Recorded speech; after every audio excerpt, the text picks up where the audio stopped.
Bon, ben pour ce making-of, on va vous présenter un peu notre plan d'attaque au départ pour présenter Graph. Notre premier plan d'attaque était surtout avec des farces théâtrales, des choses comme ça. Donc, on voulait introduire un peu le personnage en ville en se promenant avec dans le centre-ville directement pour que les personnes se demandent c'est qui, essayer de les allécher, essayer de. Avec le personnage, vu que le personnage, quand tu le vois en réalité au début, tu te demandes vraiment c'est qui, tu te demandes c'est pas un meurtrier ou des choses comme ça. Le but au début, c'est vraiment d'apporter le plus d'attention possible à Grave d'une manière un peu.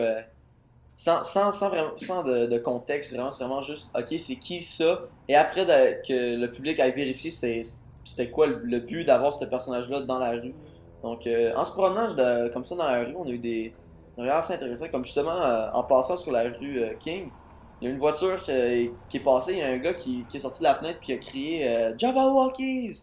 Et on a fait une vidéo plus tard pour. Essayer de briser le mythe du Jabberwocky, vous allez voir ça par la suite. On va vous la présenter plus tard. C'est assez drôle, mais c'est ça. C'est un peu spécial. Maintenant, vous allez voir des essais de teaser que nous avons fait à travers la ville de Sherbrooke. Donc, si on a commencé au maxi. On avait beaucoup d'idées pour le maxi, mais certains membres de nos équipes n'étaient pas très convaincus de ces idées.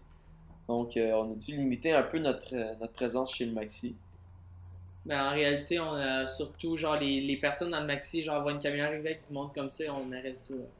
Surtout, moi, en réalité, là, j'avais surtout un peu la chienne qu'on se fasse mettre dehors, là, surtout que filmer les personnes, des choses comme ça, c'est ça.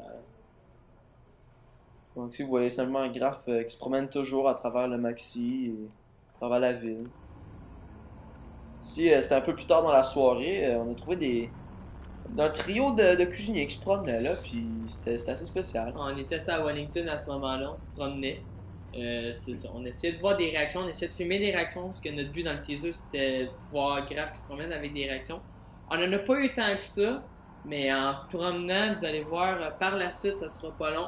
Il y avait une gang avec 4 gars que quand on s'est promené avec Graph, il n'y a pas eu tant de réactions. Mais au moment que moi j'ai passé, j'ai entendu Oh my god, c'est Oussama Ben Laden.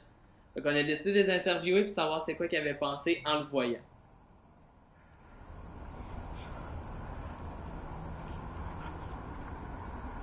Bon ben salut, venez de voir Graph passer, je voulais juste savoir qu'est-ce que vous avez comme impression en le voyant passer dans la rue comme ça, comme nowhere, comme ça là. Ben disons au début, je rushais pas mal. Ça, j'ai une petite joke qui est venue en tête, j'ai dit peut-être de Ben Laden, qui se cache avec des masques. C'est quand même assez hot. C'est assez spécial là, quand même, là, regarde, c'est pas tous les jours qu'on voit du monde passer comme ça, là. Tu vas passer, t'es comme, donc, tu quelqu'un qui veut se cacher, on fasse plein de boutons. C'est quand même un petit peu bizarre, là. Ouais. Moi, j'étais là, c'est qui, et lui, il a l'air un peu clan, pas le seul, même. Je sais pas pourquoi. C'est quoi cette énerve là? C'est un nouveau spécimen à Sherbrooke après Madame Bou, Monsieur Taichi puis Monsieur Orange. Ouais, sauf que lui, c'était un masque. Le fantôme du techno, c'est quand même assez hot. Je vous remercie les boys. Merci. Donc, si vous avez un autre essai de teaser que nous avons fait, c'est un essai qu'on a trouvé un peu moins intéressant que les autres, mais il y a quand même une histoire assez intéressante qui s'est découlée de cet essai-là. Donc, justement, comme vous allez voir, Graph colle un autocollant sur le rodateur, bien en vue du public. On n'a jamais vraiment eu de réaction pour ces stickers-là, mais sur son Facebook, il y a un commentaire qui a été laissé par une jeune demoiselle qui a trouvé le sticker dans le parking et qui a été dirigé au Facebook à cause du sticker. Donc, c'est intéressant, c'est le fun de voir que les stickers et nos vidéos ont un impact assez direct avec nos fans, nos amis. Ce qui est cool, c'est qu'elle l'a trouvé à terre et elle l'a recollé. C'est quand même assez cool de savoir qu'ils ont été impliqués.